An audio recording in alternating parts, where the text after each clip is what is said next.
Jalil Qadirovich, salam. Gel, Erkin Senovich.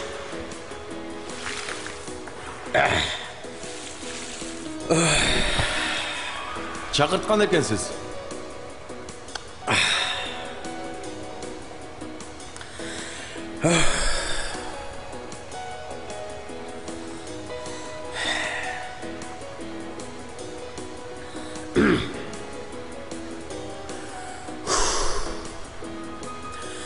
Çakırttım. Oluptu sözler var. Jür. Teyaka söyleşelim.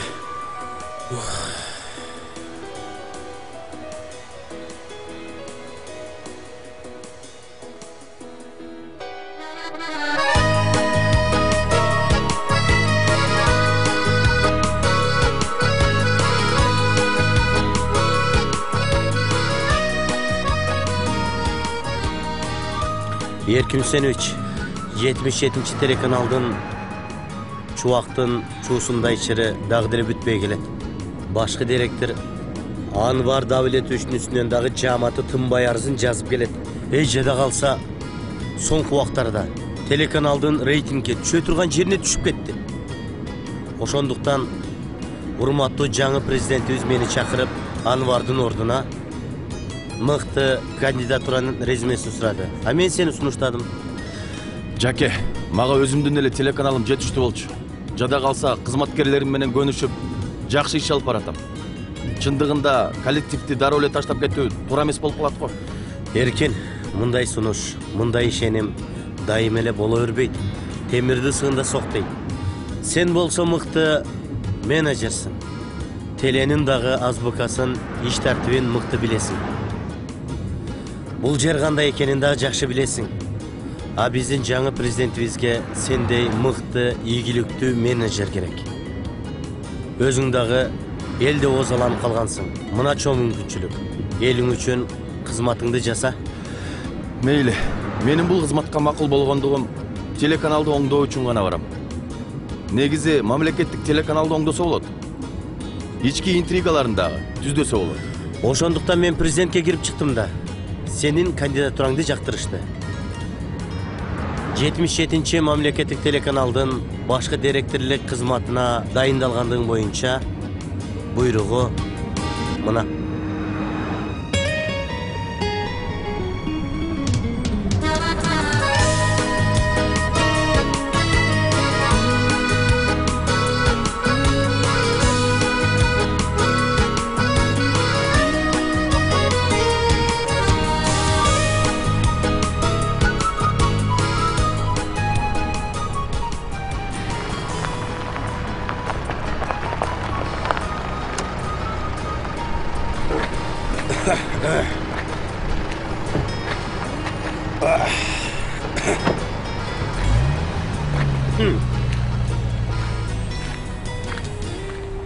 Жалил Кадырович, эскертпей нетпей эле түз эле сүрүп кирип барсак, бул жагы кандай болот? Мынча жылдан бери теледе иштеп жүрүп, дегеле бир сонун адамды көргөн жокмун. Анын үстүнө бул башкы директор иттей кутуруп кетти.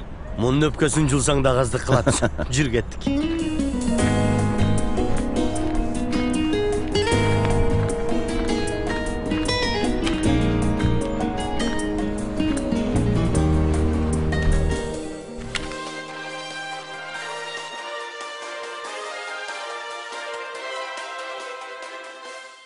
Күндүн өзөктүү окуяларын түзгөн Кабар Ньюс программасы түз эфирде өз ишин баштайт. Студияда мен Тынара Жапарова. Саламатсыздарбы?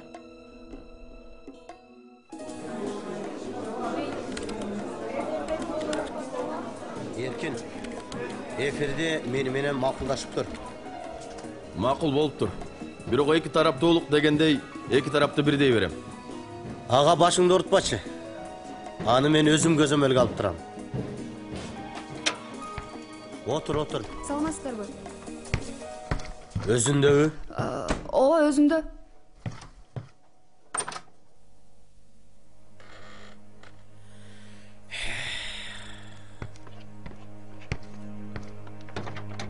Hoş gelipsiz Jalil Kadirovich.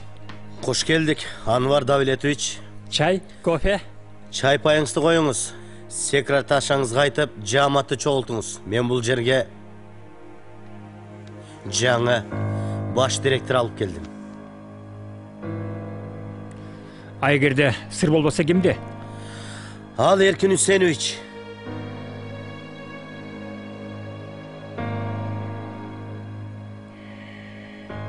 Так, окатарыңызды жыйнап, кабинетти бошотуп коюңуз.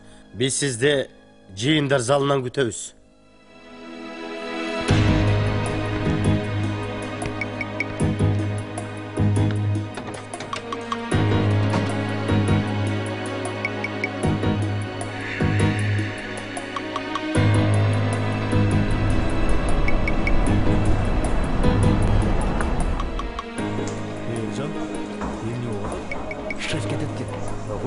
Kim geliyor ki orada? Erkin Hüseyin. Geliyor. Agireli canlı.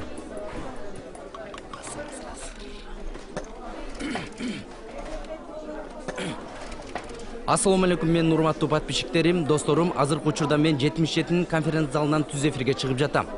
Мызай элеке пысык жаңылык биздин жетекчиликтин алмашуусуна көп боласыздар. Анвар Давлетович кетип, Эркин Үсеновичти Ак үйдүн өкүлү Жалил Кадырович алып келип олтурат.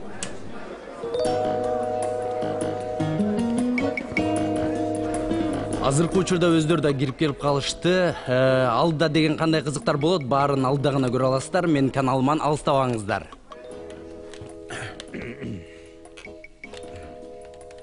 Саламатсыздарбы? Саламатсызбы? Урматтуу 77 телеканалдын жааматы. Анвар Давлетовичтин дарегине көптөгөн сын пикирлер айтылып, арыздар жазылып, тоголок каттардын аягы токтобой келет. Мына ошонун негизинде мен бүгүн сиздерге жаңы баш директор алып келдим. Эркин Үсенович.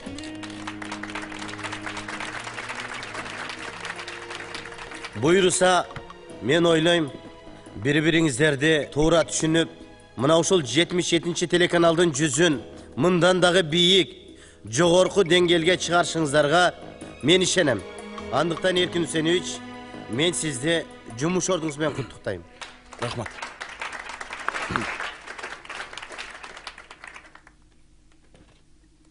Урматтуу Эркин Үсенович, кызмат ордуңуз майлуу, сүттүү болсун. Куттуктайм сизди.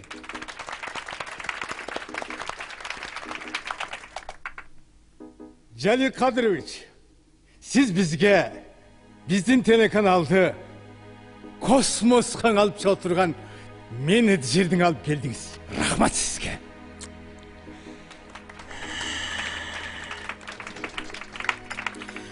Азиз Мырзаевич, мен Анвар Давлетовичти алып келгенде дагы алдына килем төшөп, үстүнө тон жаап, тосуп албадыңыз беле?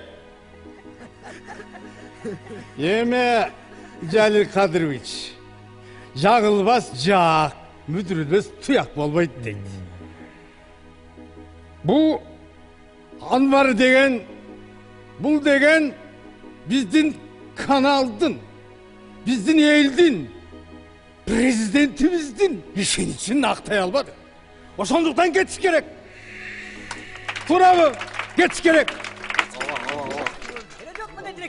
Азиз Мырзаевич, кече күнү эле чогулушта сиз менен иштөө мен үчүн бакыт деп атпадыңыз беле? Бүгүн сизге эмне болду? Биринчилерден болуп, сиз мени сатып кеттиңиз. Сатып кеттиңиз.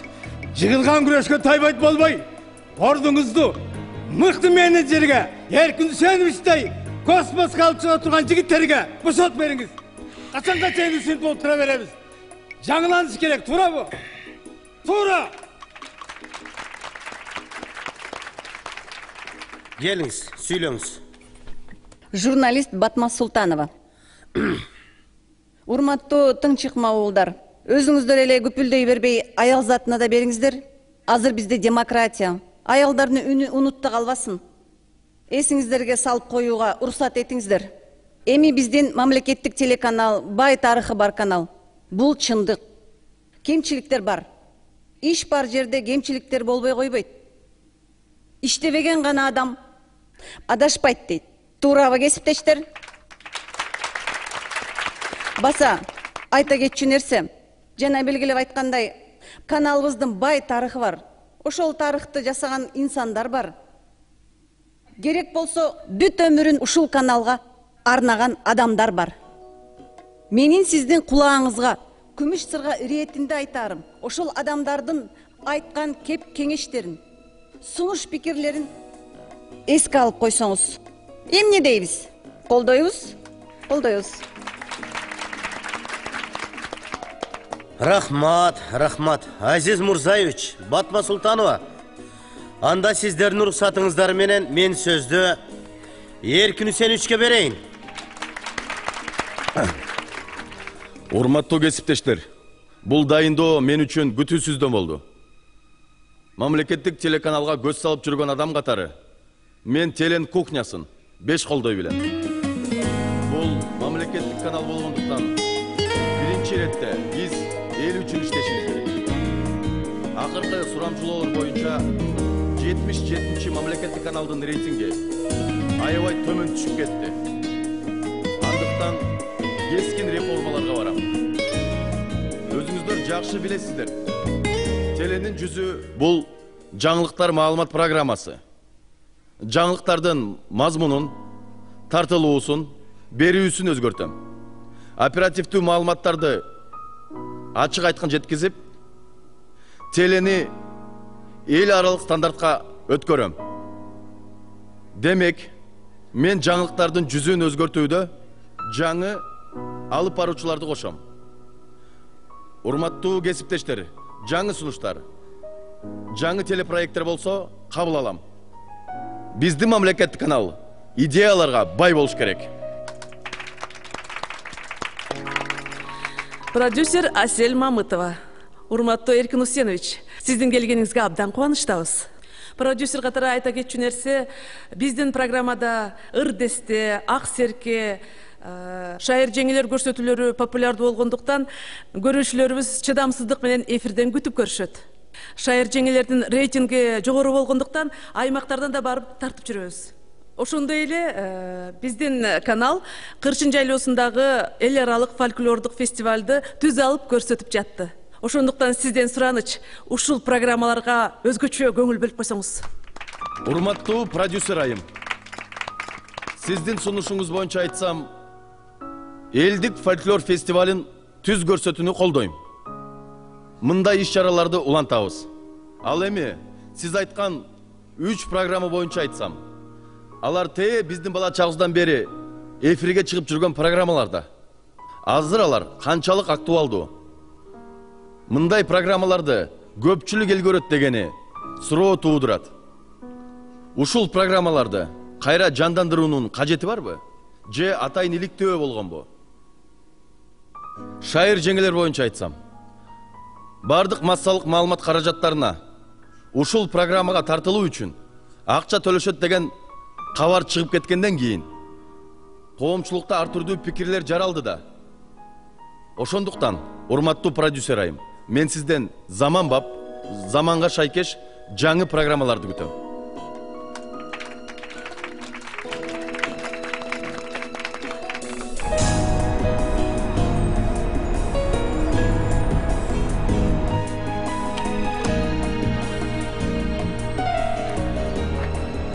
Эркин, эми ишиңе ийгиликтерди каалайм. Болгон аракетиңди жумшап, анан коллективиңди катуу кармашың керек да.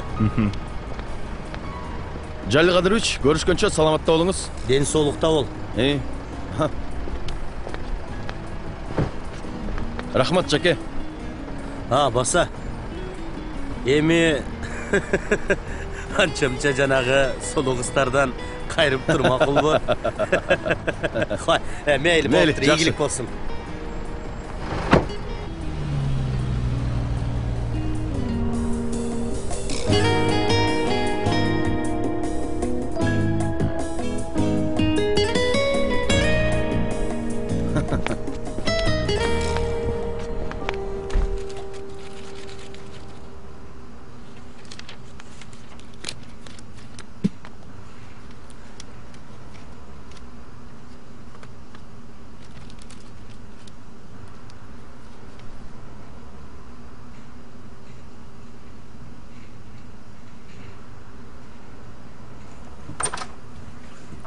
Анвар Давлетович.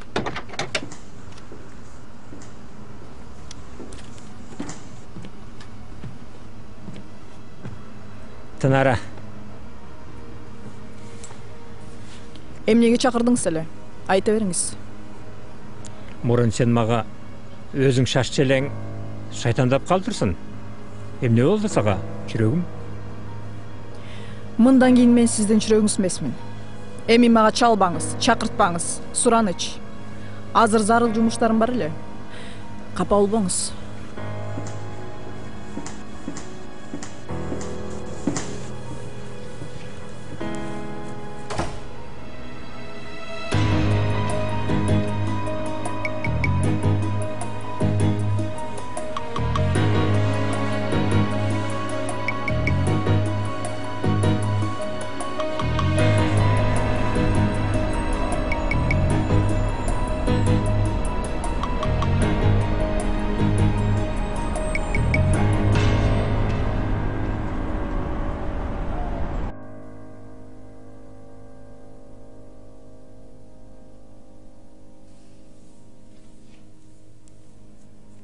Тынара, бул жерге алып баруучулукка сени мени алып келген элем. Сен колдоочуңа ишенип, жүзүңдү үйрүп, каяша айтып, даңкты көтөрө албай, өзүңдү өйдө сезип кеттиң. Эркин Усеновичтин жаңы диктор, жаңы жүздөр келет деген уктуң да. Биз эми күчтү бириктиришибиз керек. Сенин миссияң Эркин Усеновичти Анвар Давлетовичтей кылып колго алышың керек. Эркин Усенович кызматкер кыздар менен мамиле түзбөйт деп уктум эле. Ай, ал деле эркек да. Менин жашым сенин жаштыгыңдай болгондо кана кандай сүйлөштү, муну өзүм билет элем. Болду. Көтөр башыңды. Сен кыймылдабасаң, жумуш ордуңду оңой эле алып коюшат. Же эмне, жөн эле берип коесуңбу? Жок. Мен андай оңой олтон жеңилчүлөрдөн эмесмин. Азаматсың. Жада калса жашоом деп эфир элестете албайм. Сиз айткан сунушка барам. Сүйлөштүк.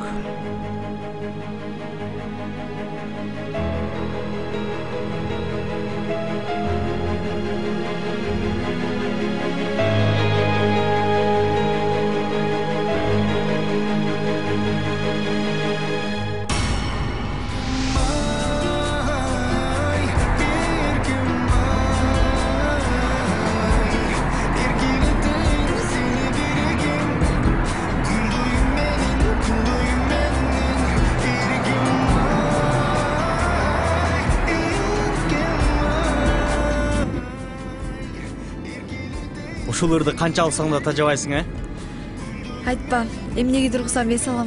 Көңүлүм көтөрүлөт.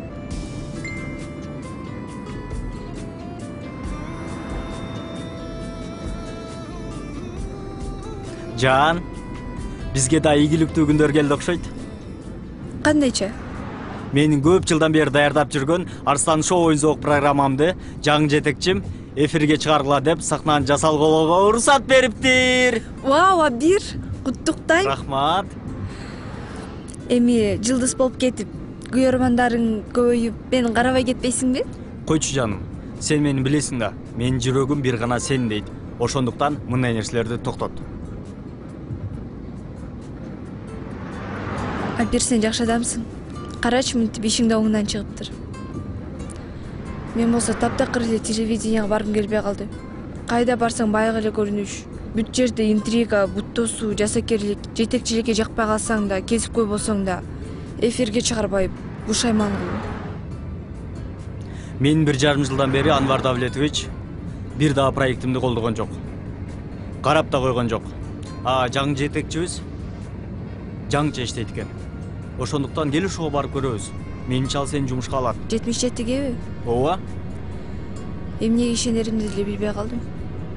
Бизде азыр сонун мүмкүнчүлүк болуп атат. Эркин Үсенович өзү айткан, жаңы проекттерди, жаңы жүздөрдү телеге алам деп. А сен болсо даяр алып барчысың. Кудай берген жүзүң да жаркырап жанып турат, үнүң да сонун. Эң негизгиси артыңдан чулжаган ушак кеп жок.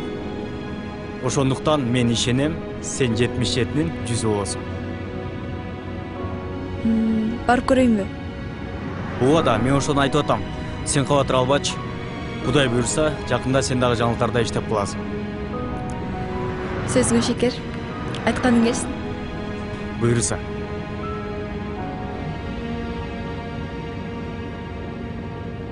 Мелодрама же боевик бекен?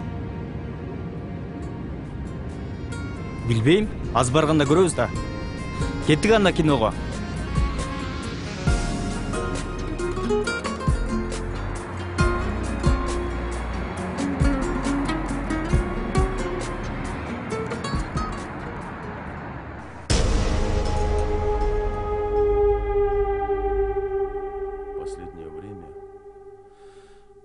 Все чаще рождались дети с меткой Тавра Кассандры. И мистер Энтони Юнгер. Саламатсызбы, мүмкүнбү?